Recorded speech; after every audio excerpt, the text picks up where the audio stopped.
오늘 말씀 보도록 하겠습니다. 오늘 말씀은 우리 구약 이사야 40장 9절에서 11절 말씀입니다.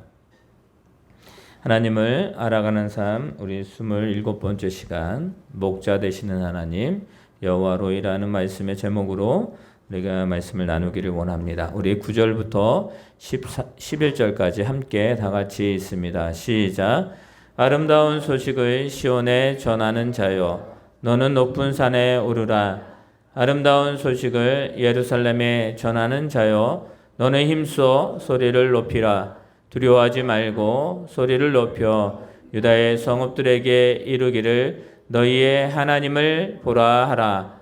보라, 주 여호와께서 장차 강한 자로 임하실 것이요 친히 그의 발로 다스릴 것이라. 보라, 상급이 그에게 있고 봉이 그의 앞에 있으며 그는 목자같이 양떼를 먹이시며 어린 양을 그 발로 모아 품에 안으시며 젖먹이는 암컷들을 온순히 인도하시리로다. 아멘. 우리 옆에 있는 성도님과 인사하겠습니다. 하나님이 당신을 사랑하십니다. 네. 예, 이제 벌써 우리 7월입니다. 7월. 벌써 이제 2022년도도 우리가 반년이 지났고, 이제 하반기를 향해서 우리가 달려나가고 있습니다. 이 하반기의 첫 예배를 우리가 오늘 매주 감사 주일 예배로 드리고 있습니다. 무엇입니까? 하나님께 첫 열매를 드리는 그것에 감사해서 우리가 이 절기를 지키고 기억하고 하나님께서 그것을 예배하라라고 우리들에게 말씀하셨습니다. 여러분들, 우리가 이 6개월 동안 참 여러 가지 일들이 있었고 또 그 가운데에서도 우리가 늘 고백하는 말은 그것입니다. 역시 하나님이셨고 하나님께 감사해야 되는구나 라는 그런 고백입니다. 우리가 이 하반기 또 우리 6개월의 시간도 더욱더 하나님의 감사함으로 가득 차는 저와 여러분의 삶이 되기를 예수님의 이름으로 축원합니다. 아멘. 여러분들, 참 안타까운 우리가 소식들을 늘 날마다 듣습니다. 최근에 좀 안타까운 일들은 여러분도 잘 알다시피 한 가족이 이렇게 목숨을 다하는 일들이 있었습니다. 뭐 이름을 거론하기는 그렇고요. 그래서 참 그것을 보면서 얼마나 안타까웠는지, 나름 최선을 다해서 삶을 살았는데 상황과 형편이 그렇지 않아서 또 빚만 지게 되고 또 그것을 어떻게 감당할 수 없으니까 극단적인 선택을 했던 그 내용을 우리가 알고 있습니다. 여러분들, 우리 주위에 이런 분들이 분명히 있을 것입니다. 어쩌면 우리들의 마음 가운데에서도 너무 힘들어서 또 그런 생각을 진짜 간혹 하시는 분들도 있을 텐데, 사랑하는 성도 여러분, 이렇게 힘들고 어려울 때라도 여러분들 중요한 것은 하나님 우리를 붙들고 계심을 기억하시기를 바랍니다. 그리고 눈을 들어서 주위를 좀 둘러보시고요. 우리의 손길이 필요한 곳이 있다라고 한다면 여러분들 작은 나눔이, 또 아니면 영혼에게 그 한마디 힘을 내세요. 제가 기도하겠습니다. 함께 하겠습니다. 라는 그 한마디가 중요합니다. 나는 아무것도 없는데 저 사람 어떻게 도와줘?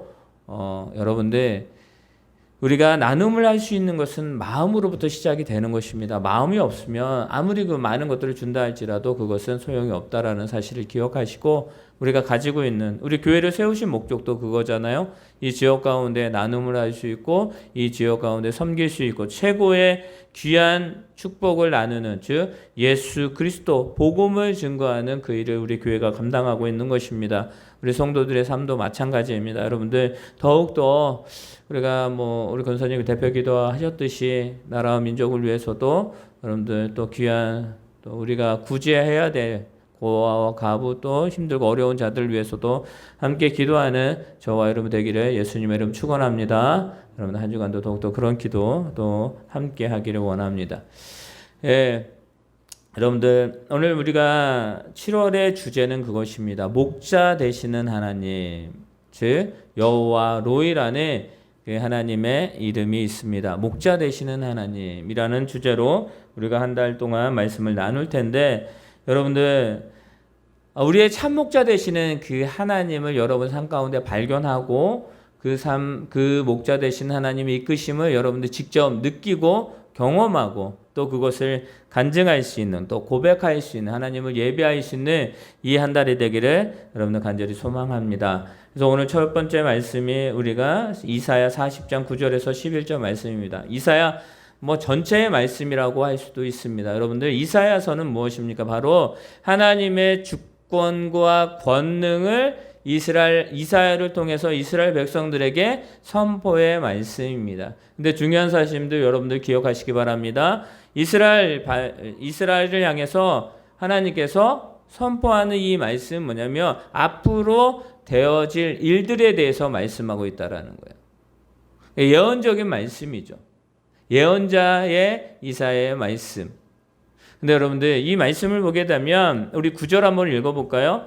우리 9절 말씀이 있습니다. 시작. 아름다운 소식을 시온에 전하는 자여 너는 높은 산에 오르라. 아름다운 소식을 예루살렘에 전하는 자여 너는 힘써 소리를 높이라. 두려워하지 말고 소리를 높여 유다의 성읍들에게 이르기를 너희의 하나님을 보라 하라 라고 말합니다. 여러분들 지금 이사야가 예언하는 것은 뭐냐면 자기의 경험과 생각과 자기가 뭔가를 얻은 지식으로 전하는 것이 아니라 무엇입니까?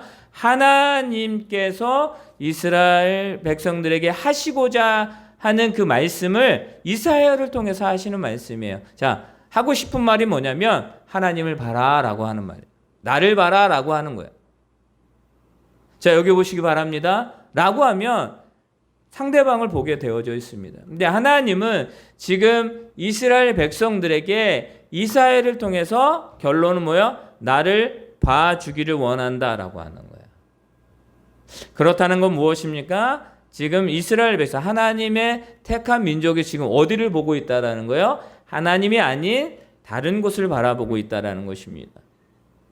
그러면서 하나님이 말씀하시는 게 무엇입니까? 바로 이스라엘 백성들에게 앞으로 이루어질 것에 대해서 말씀합니다. 그런데 오늘 말씀의 서두에 보면 아름다운 소식을 시온에 전하는 자요 라고 말합니다. 전하는 자는 이사야입니다. 그렇다면 아름다운 소식은 무엇일까요? 여러분들 이 아름다운 소식이 뭘까요? 우리들은 아름다운 소식하면 즐겁고 행복하고 내가 뭔가를 풍요롭게 누릴 수 있는 그 방법에 대해서 말하는 것입니다. 내가 뭔가 필요합니다. 그거 내가 채워줄게 라고 하는 게 아름다운 소식이에요. 나 아파요 라고 하면 어디에 가면 이 아픔을 치료할 수 있어, 나랑 같이 갈까? 라고 하는 게 뭐예요? 아름다운 소식이에요. 지금 힘들고 어렵잖아요? 근데 그 어려움을 해결해 줄게 라고 하는 게 아름다운 소식입니다. 근데 여기에서 말하는 이 아름다운 소식은 무엇일까요? 하나님이 이스라엘 백성들에게 말씀하는데 그 말씀이 뭐냐면 너희의 삶이 앞으로 이렇게 될 것이다. 너희가 아수르, 바벨론 많은 민족들에게 고통을 당하게 될 것이다. 여러분 이게 아름다운 소식이에요? 너희가 40년 동안 너희가 포로 생활을 하게 될 것이다 라고. 이게 아름다운 소식입니까? 너희가 억압받고 자유를 빼앗기고 너희가 이제는 너희의 자유함 없이 포로의 생활로 인하여 고통을 당할 것이다 라고 말합니다. 근데 이게 아름다운 소식일까요? 여러분들 이스라엘 백성들에게 어쩌면 이것은 아름다운 소식이 아닙니다. 그런데 우리가 좀 더 자세히 살펴보게 되면 이것이 얼마나 이스라엘 백성들에게 귀하고 아름답고 진정으로 축복이 가득한 말씀인지 우리는 그것을 알 수 있습니다. 자, 여러분들 이스라엘 백성들이 하나님을 바라보기보단 세상을 바라보게 돼요. 그러다 보니까 하나님의 방법은 한 가지의 방법뿐이 없었습니다. 이 이스라엘 백성들을 뭐예요? 알게 하기 위한 것, 깨닫게 하기 위한 방법이 이 방법이었다라는 것. 어떤 방법이요? 작대기를 들어서 저들을 이렇게 툭툭 치는 거예요. 너 잘해, 너희가 지금 잘못한 게 이것이야 라고 하면서 인도하는 길이에요. 여러분들 시편 우리 한번 23편 한번 펴볼까요? 시편 23편. 여러분 너무나 잘 아는 말씀인데 시편 23편을 한번 펴보도록 하겠습니다. 우리 23편 뭐 외우시는 분들도 있는데요. 우리 함께 다 같이 한번 읽어보도록 할까요? 시편 23편입니다. 시작. 여호와는 나의 목자시니 내게 부족함이 없으리로다. 그가 나를 푸른 풀밭에 누이시며 실만한 물가로 인도하시는도다. 내 영혼을 소생시키시고 자기 이름을 위하여 의의 길로 인도하시는도다. 내가 사망의 음침한 골짜기로 다닐지라도 해를 두려워하지 않는 것은 주께서 나와 함께 하심이라. 주의 지팡이와 막대기가 나를 안위하시나이다. 주께서 내 원수의 목전에서 내게 상을 차려주시고 기름을 내 머리에 부으셨으니 내 잔이 넘치나이다.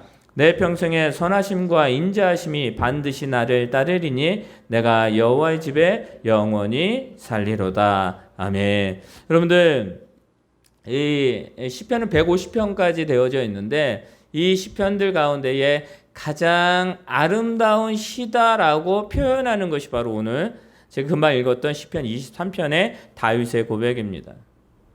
여러분들 이 고백을 하고 있는 이 순간에 다윗의 고백은 너무나 아름답습니다. 여호와는 나의 목자시니 내가 부족함이 없으리로다. 참 멋진, 또 얼마나 아름답고 얼마나 그 신앙 깊은 고백입니까?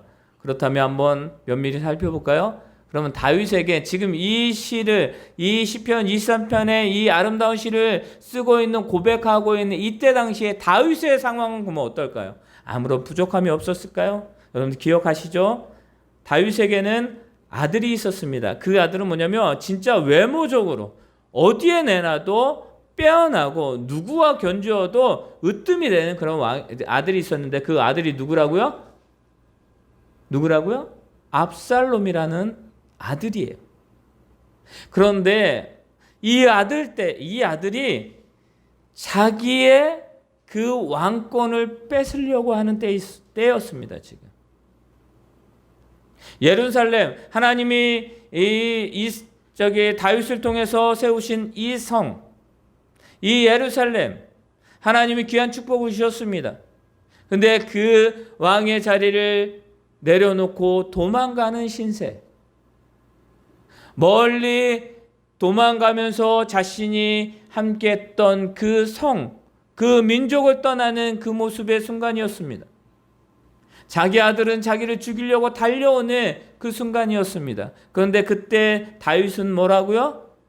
여호와는 나의 목자시니 내가 부족함이 없으리로다 라고 말합니다. 여러분들 그에게는 부족한 것이 많았습니다. 누가 봐도 지금 다윗은 아무것도 얻을 수 없는 상태였습니다. 아무것도 지을 수 없고 그에게는 너무나 부족했습니다. 주위의 사람들도 떠나가고 주위에 많은 사람들이 손가락질하고 또 많은 그 모습을 볼 때 야, 저 집안은 콩가루 집안이야 라고 말했을 것입니다. 아들이 아버지를 쫓겨내고 아들이 아버지를 죽이려고 하는 그 모습이기 때문입니다. 여러분들 왜 그가 이런 상황임에도 불구하고 그는 내가 부족함이 없으리로다 라고 말했을까요? 그것은 다른 것이 아니었습니다. 다윗은 하나님이 자신의 목자가 되어주실 것을 그는 분명히 믿었기 때문입니다. 여러분 그랬기 때문에 다윗은 가장 부족했던 그 순간에도 가장 자신이 만족하게 하는, 채워주시는 그 하나님을 경배할 수 있고 고백할 수 있고 하나님을 높일 수 있는 지금 이 시를 지을 수 있었다는 사실을 우리는 기억해야 됩니다. 여러분들 시편, 우리 아까 이사야 40장 아름다운 소식을 전하는 자요. 여러분들 이스라엘 백성들에게 절망만, 멸망만, 그리고 그 모든 것이 끝난다라고 했다라고 한다면 이것은 아름다운 소식이 아닙니다.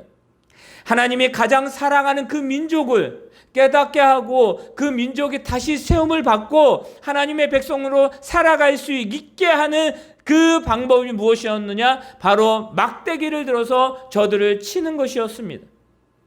여러분들 칠 때에 여러분들 그 막대기가 바로 그 이웃의 나라들이었고, 여러분들 그들이 하나님의 하나님의 마음을 떠나고 하나님을 바라보지 않은 그것을 다시 돌리기 위해서 그들의 그 눈을 하나님께로 돌리는 방법은 그 한 가지의 방법이었습니다. 그게 바로 이사야의 그 예언이었고, 그것이 전해졌고, 그러고 말씀하는 것은 무엇입니까? 그런데 중요한 사실은 뭐냐면 하나님이 너희를 버리지 않으신다라는 것을 말씀하고 있다라는 사실이에요. 그렇기 때문에 아름다운 소식이에요. 사랑하는 성도 여러분, 우리가 고난이 있습니다. 우리에게 슬픔이 있고 우리에게 연약함이 있습니다. 그럼에도 불구하고 우리가 오늘도 자신 있게 우리가 삶 속에서 살아갈 수 있는 것은 무엇입니까? 바로 하나님이 나의 모든 것이 되어주신다고 말씀하셨기 때문입니다. 여러분들 이것이 있기에 우리가 오늘도 하나님께 나아갈 수 있음을 믿으시기를 바랍니다. 사랑하는 성도 여러분, 다윗은 고백합니다. 나의 목자 되시는 하나님. 여러분 오늘 말씀해 봅니다. 우리 말씀을 11절을 읽어볼까요? 우리 11절 말씀이 있습니다. 시작. 우리 11절입니다. 시작. 그는 목자같이 양떼를 먹이시며 어린 양을 그 발로 모아 품에 안으시며 젖먹이는 암컷들을 온순히 인도하시리로다. 아멘. 여러분들 뭐라고요? 지키시고 품으시고 또 먹이시는 그 암컷들을 온순히 보호하시겠다, 인도하시겠다라고 말씀하시는데, 그런데 뭐같이요? 목자같이 하겠다라고 말씀합니다. 목자같이. 여러분들 다윗이 고백합니다. 여호와는 나의 목자시니. 여러분 오늘 시편 이사야가 하나님의 말씀을 지금 전하고 있습니다. 뭐라고요? 그는 목자같이 너희를 먹이실 것이다 라고 말합니다. 목자가 양떼기를 먹이는 것 같이, 여러분들 목자가 양떼를 먹이기 위해서 어떻게 합니까? 쉴만한 물가로 인도한다라고 말했습니다. 근데 여러분들 그 쉴만한 물가로 인도하기 위해서는 떠나야 됩니다. 현재 자리를 떠나지 아니하면 쉴만한 물가로 갈 수가 없습니다. 그런데 그 가는 길은 쉽지 않아요. 어려워요. 여러분 우리가 믿음의 성장을 위해서 달려갑니다. 여러분들 우리가 삶에서 행복을 위해서 달려갑니다. 그런데 그것을 이루기 위해서는 뭐예요? 내가 무엇인가를 해야 되고, 내가 무엇인가를 포기해야 되고, 무엇인가에 도전해야지만 그것을 얻을 수 있는 것입니다. 여러분들 목자가 양을 쉴만한 물가로 데려가기 위해서는 지금 현재의 상황을 떠나서 그 어렵고 힘든 그 길을 가야 되는 것이에요. 여러분들 그 길을 가지 않으면 쉴만한 물가로 갈 수가 없는 것입니다. 여러분 지금 모든 것이 다 사라지고 있습니다. 그렇다면 목자는요, 그 양들을 데리고 힘들고 어렵지만 다음에 쉴만한 물가로 우리는 가야 되는 것입니다. 목자는 가야 되는 것입니다. 그게 목자예요. 그런데 뭐라고요? 하나님이 이스라엘 민족 가운데 그 목자같이 하겠다라고 말씀하시는 거예요. 여러분들 빌립보서 4장 19절에 보면 이런 말씀이 있습니다. 나의 하나님이 그리스도 예수 안에서 영광 가운데 그 풍성한 대로 너희 모든 쓸 것을 채우시리라 라고 말씀합니다. 여러분들 목자가 양을 위해서 모든 것을 채워준다고 말했습니다. 여러분들 하나님이 그리스도 예수 안에 영광 가운데 그 풍성한 대로, 그러니까 하나님이 주시는 그 은혜의 풍성함이 우리의 삶을 채우겠다라고 말씀합니다. 여러분들 그 풍성함을 채운다라는 것은 쉴만한 물가로 인도하는 그 하나님의 역사하심을 말씀하고 있는 것입니다. 여러분들 쉴만한 물가로 우리는 가야 됨을 기억하시기를 바랍니다. 목자는요, 그래서 우리를 데려가요. 데려가서 쉴만한 물가에 쉬게 만듭니다. 목자는요, 그 양들이 지금 있는 그곳에서 쉴만한 물가로 가는 그 길 가운데 어려움을 두려워하지 않습니다. 왜냐하면 목자는 그 길을 알고 있기 때문입니다. 목자는 양들이 지금 어떠한 상황이고 어떠한 것이 부족하고 어떠한 것이 연약한지를 너무나 잘 알고 있습니다. 이 양이 조금만 걸어도 힘들다라는 거 압니다. 이 양이 지금 너무나 비대해져서 아무것도 할 수 없는 상황임을 압니다.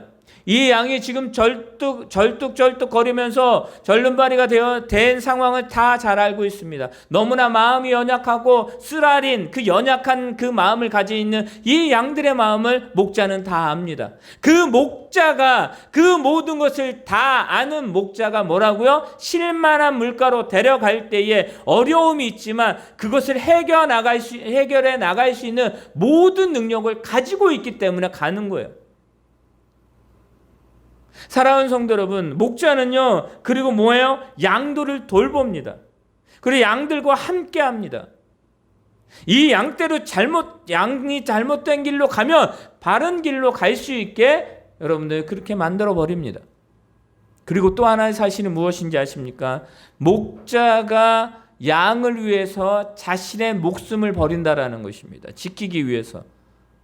여러분들, 이리들이 양들을 잡아먹으려고 합니다. 그때 여러분들 선한 목자, 참 목자는 양들을 지키기 위해서 달려듭니다. 그리고 자기의 목숨을 내거는 것을 여러분들 알고 있을 것입니다.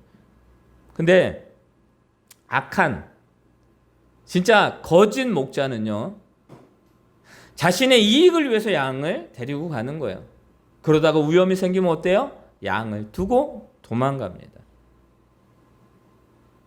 여러분들, 세상은 그렇다라는 거예요. 그런데 진정한 선한 목자는 그 양을 지키기 위해서 자신의 목숨을 내놓습니다. 요한복음 10장 11절에 이런 말씀이 있습니다. 나는 선한 목자라. 선한 목자는 양들을 위하여 목숨을 버린다라고 말합니다. 누가 말씀하셔요? 지금 예수 그리스도가 선한 목자임을 말씀하고 있는 것입니다. 여러분들, 목자는 바로 이런 역할을 하는 거예요. 항상 동행하고 항상 돌보며 항상 지키는, 누구를요? 양을. 그렇다면 이 양은 누구입니까? 이 양은 우리들이에요. 지금 이사야가 말하고 있는 이 양떼가 누구입니까? 바로 이스라엘 민족이에요. 사랑하는 성도 여러분, 지금 다윗이 고백합니다. 여호와는 나의 목자시니 내가 부족함이 없어. 즉, 그러면 여호와는 목자면 자신은 누구라고요? 양이라는 사실을 알고 있습니다. 여러분들, 우리는 양이에요. 연약해요. 부족해요. 그리고 육체가 연약해서 여러분들 실패하고 고난 가운데 우리가 그런 존재예요. 우리는요, 우리를 이끌 수가 없는 거예요. 맹인이 맹이를 이끌 수가 없어요. 맹인이 맹이를 이끌면 어떻게 됩니까? 분명히 넘어지게 되고 결국은 둘 다 아무것도 이룰 수가 없는 상황이 됩니다. 여러분들, 사람을 의지하지 마시기 바랍니다. 하나님을 의지하는 저와 여러분 되시기를 바랍니다. 여러분들, 세상은 의지하는 것이 아닙니다. 세상은 그 가운데서 하나님의 영광을 나타내며 하나님의 뜻 가운데 우리가 멋지게 살아가는 장소예요. 여러분들, 연예인들이 가장 두려워하는 것이 무엇인지 아십니까? 연예인들이 가장 두려워하는 것은 자신이 일을 못할까 봐, 배우면 연기를 못할까 봐, 가수면 무대에 서지 못할까 봐 얼마나 노심초사하는데요. 조금만 연락이 안 와도 나는 사라졌나? 라는 그런 마음에 있는 것이 연예인들의 마음입니다.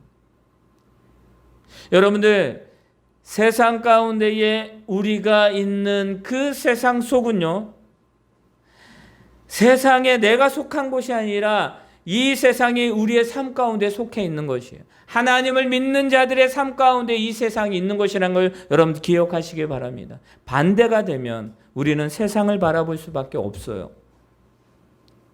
여러분, 이스라엘 민족이 하나님의 은혜를 저버리고 세상을 바라보니까 어떻게 돼요? 두렵고 떨리는 거예요. 왕을 달라. 우리에게 왕을 세워주세요. 그렇게 요구하게 될 수밖에 없는 것입니다. 그러면 이 세상을 우리가 한 주간을 살아가면서 하나님, 나를 도와줄 수 있는 사람을, 내가 진정 도움이 필요합니다. 하나님 도와주세요. 그 도움의 손길을 주세요. 당연한 기도죠. 그런데 우리가 먼저 해야 될 건 뭐냐면, 하나님, 나의 목자 되시는 하나님, 나의 모든 것이 되시는 하나님, 내가 온전히 하나님을 의지합니다. 이것이 필요함을 믿으시기를 바랍니다. 순서가 틀리면 안 돼요. 여러분, 순서가 틀리면 큰일 납니다. 순서가 틀리면 모든 것이 끝나는 것입니다. 신앙은 어디로부터 시작이 됩니까? 알파와 오메가 되시는 하나님으로부터 시작이 되어야 되는 것입니다. 우리의 첫 발걸음은 뭐예요? 예수 그리스도가 걸어 놓으신 그 발걸음을 따라가면 되는 것입니다. 그게 아니면 우리는 안 된다는 사실을 기억하시기를 바랍니다. 사랑하는 성도 여러분, 분명히 말합니다. 목자, 내가 너희의 진종으로 목자같이 되겠다. 목자같이 너희를 이끌어 가겠다라고 말합니다. 사랑하는 성도 여러분, 목자 되시는 하나님을 발견할 수 있는 저와 여러분이 되시기를 바랍니다. 여러분도 발견해야 돼요. 여러분들, 우리가 하는 것이 갑자기 멈출 수 있습니다. 여러분, 그때 여러분들 실망하지 마세요. 멈추게 되면 멈추세요. 그리고 하나님 앞에 자신을 내어놓고 기도하세요. 하나님 뜻이 무엇입니까? 우리 주보에도 우리가 이제 잠깐 저기를 실었는데, 하나님의 임재 연습이라는 우리 로렌스 형제의 그런 책이 있는데, 거기에 이렇게 되어져 있습니다. 그 내용 중에 이것입니다. 저는 일을 맡을 때마다 주님이 돕지 않으시면 저는 할 수 없습니다. 기도하며 일을 시작했어요. 그렇게 늘 주님의 도움을 받았습니다. 라고 말합니다. 그러니까 모든 일을 할 때마다 누가 뭘 맡기든지 무슨 일을 맡기든지 뭘 할 때마다 뭐라고 해요? 주님이 돕지 않으면 저는 할 수 없습니다. 여러분들, 이 고백이 저와 여러분의 고백이 되시기를 바랍니다. 이 고백을 할 수 있는 건 뭐예요? 여호와는 나의 목자시니 내가 부족함이 없으리로다. 여러분, 이 고백과 이 형제들의 고백이 다를까요? 다르지 않아요. 왜요? 그는 압니다. 그 형제들은 압니다. 자신을 이끌어가고 자신을 돌보고 지키는 분은 목자 되시는 하나님이라는 것을 너무나 잘 알기에 그들은 그렇게 고백합니다. 사랑하는 성도 여러분, 한 주간 우리의 고백이 이렇게 되기를 원합니다. 하나님, 여호와는 나의 목자시니 내가 부족함이 없습니다. 라는 그 고백을, 저희들의 고백, 우리 신앙의 고백이 되기를 예수님의 이름으로 축원합니다. 왜요? 목자 되시는 주님이 나의 주님이거든요. 선한 목자가 나의 주님이시거든요. 하나님이 나의 목자 되어 주시거든요. 나와 함께 하시고 나를 돌보시고 나를 지키시거든요. 여러분들, 그 하나님을, 목자 되시는 그 하나님을 한 주간도 멋지게 경험할 수 있는 저와 여러분이 되기를 예수님의 이름으로 축원합니다. 아멘.